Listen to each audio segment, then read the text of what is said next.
Welcome back. Millions of women experience menopause each year, and yet it is so often a topic not talked about enough. But this weekend, it will be at the forefront of conversation with the So Hot Right Now Menopause Summit taking place in Sydney. Great title. Okay, so for more, we're joined by a health advocate and event MC, our very own Shelley Horton, and obstetrician, gynaecologist, author, and event panellist, Dr. Mary Claire Haver. Morning. We'll start with you, Mary Claire. Welcome to the country. Thank you so much for being here.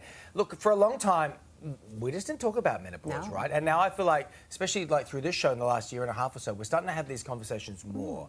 What contributed to the stigma before? I think just shrouded in shame and secrecy. You know, it's the end of fertility. It's a sign that you're getting older. My own mother rarely talked about menopause. Her friends never did. I remember, you know, I went through menopause a little bit early, and my own girlfriends, no one was talking about it. So it really affected me deeply, and I decided I don't know enough. And I was the specialist, right? I was the expert in menopause, and I realized I don't nearly know enough about this in order to help my patients and help myself. Well, yeah, there's a lack of understanding around menopause symptoms and signs in the medical profession. So how's the rest of, you know, the population supposed to understand it? So what can we do to cut through some of the misconceptions that are out there?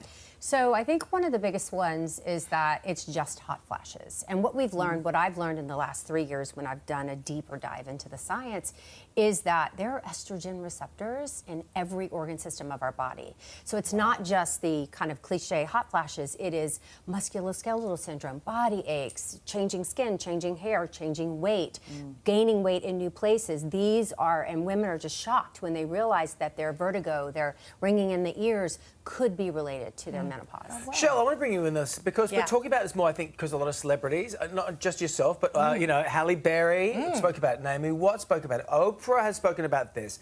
Is that helping change the narrative about, like, it's okay to talk about this now? Absolutely. We need strong women out there and sharing their voice. And you know what? I think it's because we're Gen X as well. We were brought up to be told that we could be anything we want to be.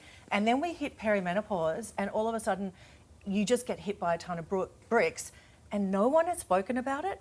So to have these celebrities being brave, and I hate that we have to say brave, but it is. Like Naomi Watts' book is amazing. But she talks about the absolute shame and being terrified about not being considered leading lady because she would be too old. So sharing those experiences make other women feel like they can relate. And now I'm all about let's educate, because education is power. Well, this discussion has brought more awareness to the issue on a political level as well. We're heading into a federal election here in this country. Both sides of politics have pledged $500 million to women's health, and menopause treatment and assessment falls under that, which is really exciting, I think, for a lot of women, that it's really high on the agenda for both sides of politics. When it comes to treatment, where do we stand with HRT now? Because there's been so much flipping and flopping on that topic, hasn't there? So a lot of misconceptions around, you know, there was a kind of a groundbreaking study done that had some premature findings released in 2002 that became a worldwide sensation before things went viral, right? It was on the cover of every newspaper, magazine in both of our countries, saying that estrogen caused breast cancer. And that genie got out of a bottle, and it's really hard to stick her back in, but the findings have really been walked back. For the vast majority of patients, hormone therapy is safe, effective, and actually preventative for things like osteoporosis and genital urinary syndrome of menopause. So we know now the vast majority of women could actually benefit. It's just we need to get our educators up to speed, our clinicians up to speed, as to how safe and efficacious hormone therapy can be for most women. It's such a good thing. Okay, Shelley, tell us about the panels and what people who are going on, what can they expect? So we're at the Opera House. Amazing. Iconic. It is sold out. We've got 2,500 women there just hungry for information. We have world best experts just sharing information.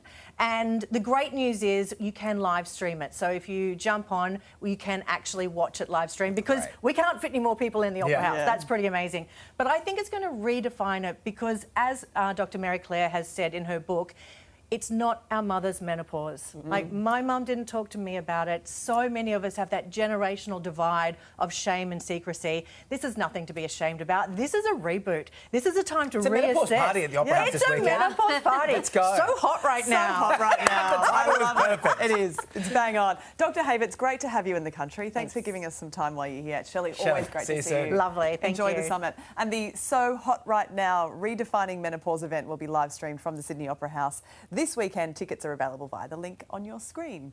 Stay with us. Coming up on Today Extra.